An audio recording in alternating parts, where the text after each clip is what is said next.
밤새 우리 몸은 계속 자면서 탈수가 일어나고 있는, 그래서 수분 배출이 계속 있었기 때문에 아침에 물 한 잔 드시고 물과 비슷한 식사로 해독하는 것이 좋습니다. 물이 90%인 식사가 있습니다. 바로 식사죠. 90%가 수분이기 때문에 씹는 순간 수분이 되죠. 초가공식품이 위험한 이유가 무엇인가요? 초가공식품은 1단계 가공, 건조하고 찌고 익히는 정도의 단순 가공을 뛰어넘어서서 첨가물을 더 많이 넣어서 오랫동안 보존하고 유통하는 식품을 말합니다. 예를 들면 우리가 참 많은 사람들이 좋아하는 라면, 아이스크림, 과자, 빵, 햄, 소시지, 베이컨, 탄산음료, 이런 음식들이죠. 편의점에서 자주 볼 수 있는 포장된 음식, 마트에서 자주 볼 수 있는 포장 가공된 음식입니다. 초가공식품은 먹을 거에 먹는 모습을 하고 있으나 죽은 음식이다, 그리고 독소 음식이다 라고 말씀을 드립니다. 그 이유는 일단 수십 가지 첨가물이 들어가 있습니다. 이 첨가물들 덕분에 마치 건강한 음식처럼 색이 더 예뻐지기도 하고 오랫동안 안전해요 라고 자신을 이야기하고 있지만, 안전한 이유는 방부제 때문에 안전한 거겠죠. 세균의 번식을 막으니까. 햄버거를 한 달 동안 사두어도 한 달이 지나도 썩지 않는다, 이런 거 우리가 관찰한 분들도 많잖아요. 빵도 정말 며칠이 지나도 썩지 않아요. 우리가 집에서 요리를 조금만 해도 하루 이틀만 둬도 썩어서 냄새가 나잖아요. 하지만 이러한 초가공식품은 아무리 오래 둬도 썩지 않습니다. 썩지 않은 음식을 내 몸에 넣었다라고 한다면 수많은 첨가물들이 내 몸에 들어와서 간에서 해독을 해야 되고, 그 많은 독소들이 신장을 통해서 배출이 됩니다. 간과 신장이라는 이 해독 기관이 굉장히 망가지게 되죠. 따라서 우리 몸에 독소 음식을 먹어서, 죽은 음식을 먹어서 에너지와 영양소를 얻기보다는 해로운 게 더 많기 때문에 이 초가공식품은 건강에 해로운 음식이다, 먹지 말아야 되는 독소 음식이다, 이렇게 볼 수가 있습니다. 여러 번 매일 이것을 먹는 분들은 자주 느끼실 테지만 피로감도 점점 많아질 것이고, 체력이 떨어지는 것도 느끼고, 염증이 또 많이 늘어나는 것도 경험을 하시게 될 겁니다. 우리 몸은 하루아침에 생명이 끝나는 그런 존재가 아니라 서서히 망가지고, 세포도 서서히 손상되고, 장기들도 서서히 망가지기 때문에 질병은 서서히 나에게 다가오는 거죠. 따라서 체력이 떨어지고 많이 피곤하다, 염증이 많이 생긴다, 몸이 예전 같지 않다, 이런 것들을 느낀다라면 정말 초가공식품들은 절대적으로 멀리 해주시고 줄이거나, 또는 그 이후에 반드시 해독하는 나만의 어떤 습관들을 꼭 만들어 가시는 것이 좋겠습니다. 하루 식사 중 가장 중요한 식사 시간은 언제인가요? 네, 많은 분들이 더 먹어야 된다, 무엇을 더 먹을까, 뭐가 부족하다에 더 집중을 하는 경향이 있습니다. 단백질이 부족하다, 칼슘이 부족하다, 비타민 D가 부족하다 이러시지만, 저는 더 먹는 것보다 좀 덜 먹으면서 배출하는 것을 더 중요하게 말씀을 드립니다. 모든 이 생명의 원리나 우리가 살아가고 있는 모든 질서가 더하고 빼기입니다. 영양과 해독의 원리죠. 우리 집도 보면 집에 필요한 물건들을 사놓고 더하는 거죠.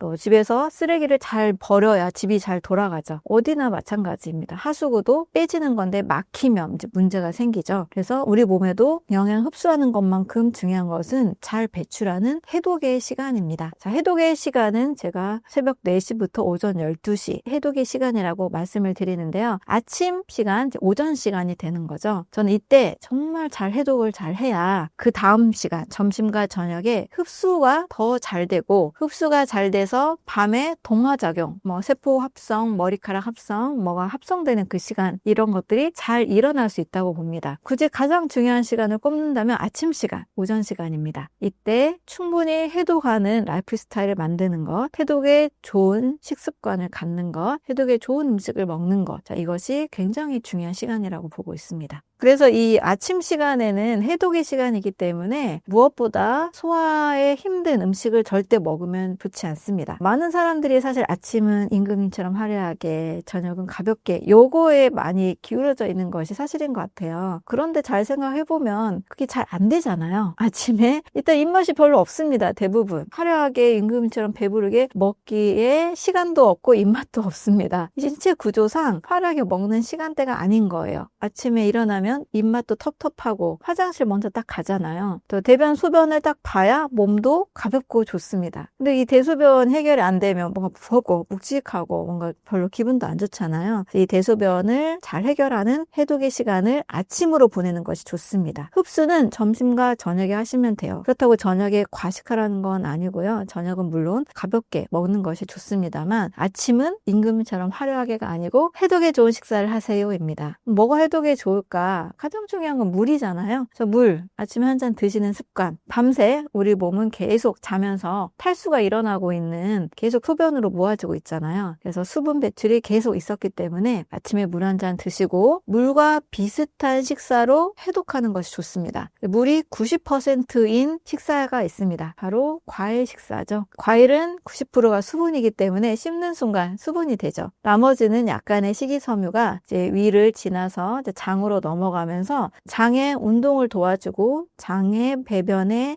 물질을 내보내는데 매우 중요한 역할을 합니다. 그래서 가장 많이 드시는 아침 사과. 사과 드시면 화장실 아주 잘 가시죠. 또 사과에 있는 많은 영양소들이 간 건강에도 굉장히 좋은 영양소를 가지고 있습니다. 또 사과를 소화시킨다고 막 췌장이 일을 하나요? 일하지 않습니다. 소화효소가 필요가 없습니다. 따라서 소화기를 다 쉬게 하면서 오히려 영양을 보충해주고 독소를 빠르게 내보내주는 것은 아침의 과일 식사입니다. 그래서 물 한 잔 드시고 좋아하는 과일로 500g 이상을 강조하는데요. 500g 이상 충분히 사과 한 중과 정도의 2개 정도의 분량입니다. 맛있게 식사하시면 정말 좋은 해독제이면서 정말 좋은 영양제, 간에 좋은 영양제가 될 수가 있습니다. 현대인들의 잘못된 식습관은 무엇인가요? 쉽게 먹을 수 있는 가공식품들, 초가공식품들, 또 햄버거, 또 치킨, 튀긴 음식들, 이런 음식들을 좀 우리가 많이 먹는 경향이 있고요. 좀 건강관리를 하는 사람들을 통해서도 살펴보면 단백질 파우더 좀 많이 드시는 것 같아요.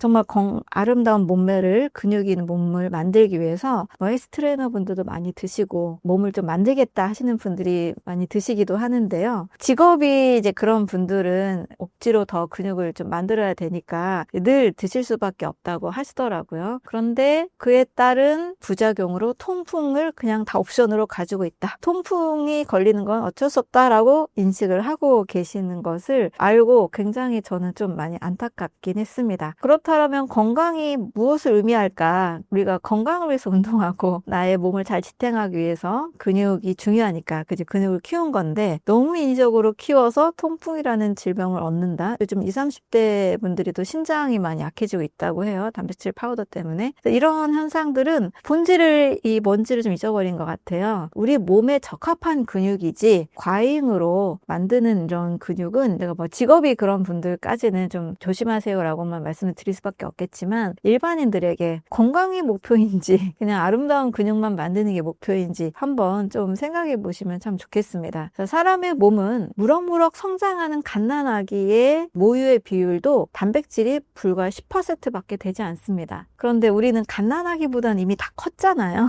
유지하는 정도의 근육이지 엄청 키우는 근육들은 우리에게 오히려 신장에서 단백질 이 배출로 인해서 오히려 독소가 더 많이 생기고 통풍으로 이어지는 결과가 오게 됩니다. 저는 10%를 주장을 하고 있어요. 모유만큼만 먹자. 어른들이 모유보다 더 많이 단백질을 먹을 이유가 없다. 운동을 해서 근육을 키우는 거지 먹는다고 그게 다 절대 근육이 되지 않습니다. 적절히 먹고 적당한 운동을 통해서 근육이 만들어지는 거니까 이런 것들도 좀 현대인들이 좀 조심하면 참 좋겠습니다. 그래서 가공식품을 섭취하시면 일단 몸에 독소가 들어오니까 반드시 물이나 과일 섭취나 신선한 채소 섭취로 반드시 해독을 꼭 하시는 거 추천을 드리고요. 치킨도 요즘 기후, 이상기후까지도 더해져서 동물로 인한 탄소 배출도 굉장히 많이 우려하고 있으니까요. 너무 1인 1닭보다는 2인 1닭 정도? 한 달에 10번을 드셨다면 한 좀 7, 8번을 좀 줄이거나 내가 먹는 횟수보다 한두 번만 좀 더 줄여도 우리가 내 몸도 건강하고 지구도 더 건강할 수 있지 않을까 이렇게 생각을 하고 있습니다. 제로 음료에 대해서는 어떻게 생각하시나요? 칼로리가 문제다 하니까 탄생한 게 바로 제로 음료수들인 거죠. 당이 없다 하니까 당을 올리지 않는다 해서 제로 음료수가 좀 많이 유행하고 있습니다. 단순하게 우리 몸을 칼로리만 보고 당만 본다라면 뭐 문제가 없다고 볼 수 있겠죠. 하지만 우리 몸은 그렇게 단순한 구조가 아닙니다. 모두 복잡한 이 생명 현상을 단순하게 만들어버린 환원주의 관점이 저는 문제라고 생각을 해요. 사람의 몸은 물 1도씨를 올리는데 필요한 열량이 1칼로리거든요. 사람의 몸은 태워서 발생하는 열이 아니라 소화를 시켜서 발생하는 그 열이기 때문에 일단 칼로리 개념도 무려 100년 전에 만들어진 굉장히 옛날 개념입니다. 그런데 이 칼로리가 없다라고 해서 만들어진 이제 제로 음료수들의 경우에는 칼로리가 없을 수 있으나 단맛을 내기 위해서 당분과 칼로리가 없는 다른 인위적인 인공 감미료가 또 들어갑니다. 예를 들면 아스파탐 경우도 마찬가지고요. 네, 지속적으로 아스파탐이나 대체 당을 썼을 때 우리 몸에는 즉각적으로 발생하는 혈당 문제, 칼로리 문제는 없을지라도 이 뇌의 시상하부를 지속적으로 자극하는 것으로 알려져 있습니다. 뇌의 시상하부는 식욕 촉진과 식욕 억제 중추를 가지고 있어요. 그래서 이 제로 음료수를 오랫동안 마실 경우에는 이 식욕에 대한 조절이 또 망가지는 현상으로 나타나게 됩니다. 일단 화학 성분으로 만들어진 인공 감미료는 절대 추천하지 않습니다. 저는 최대한 자연의 질서를 추구하는 사람이기 때문에 자연의 당, 우리가 과일 식사를 그렇게 많이 당분이다 해서 터부시하지만 절대적으로 과일 식사는 사람이라면 저는 하루 한 끼 이상, 2끼 정도까지 한두 끼는 먹어야 되는 식사라고 보고 있어요. 우리의 해부학적 구조와 유전학적 구조를 통해서 위인원과 비슷한 구조를 가지고 있기 때문에 과일을 당분을 섭취하면 사실 제로 음료수, 저칼로리 어떤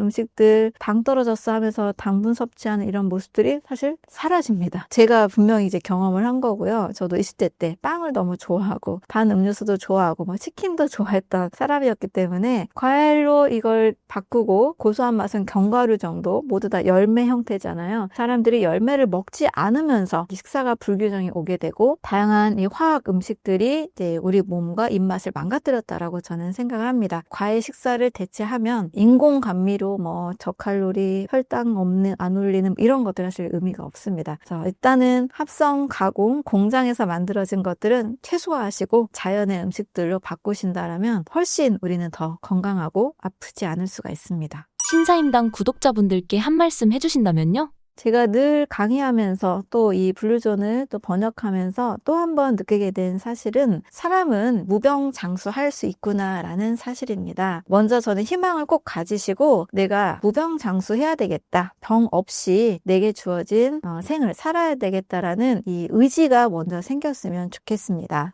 현대 사회나 현대 의료 체계나 또 우리가 먹고 있는 식생활을 통해서 많은 생각들이 솔직히 오염되기가 쉬운 곳에 우리는 노출이 돼 있습니다. 하지만 자연의 질서 또 천혜의 환경에서 장수를 한 블루존 사람들을 보면 사람은 무병장수할 수가 있는 것을 알 수 있습니다. 아프면서 오래 사는 것은 의미가 없겠죠. 아프지 않고 건강하게 살기 위해서는 내가 어떠한 삶을 살아야 되는지 또 얼마나 많은 사람들과 소중한 관계를 만들고 또 소통하면서 또 이 세상에 작은 것이라도 기여하면서 살아야 될지도 한번 생각해 보면서 많이 웃고 행복하게 사셨으면 좋겠습니다. 네, 모두 건강하고 행복하시기를 바라겠습니다. 네, 감사합니다.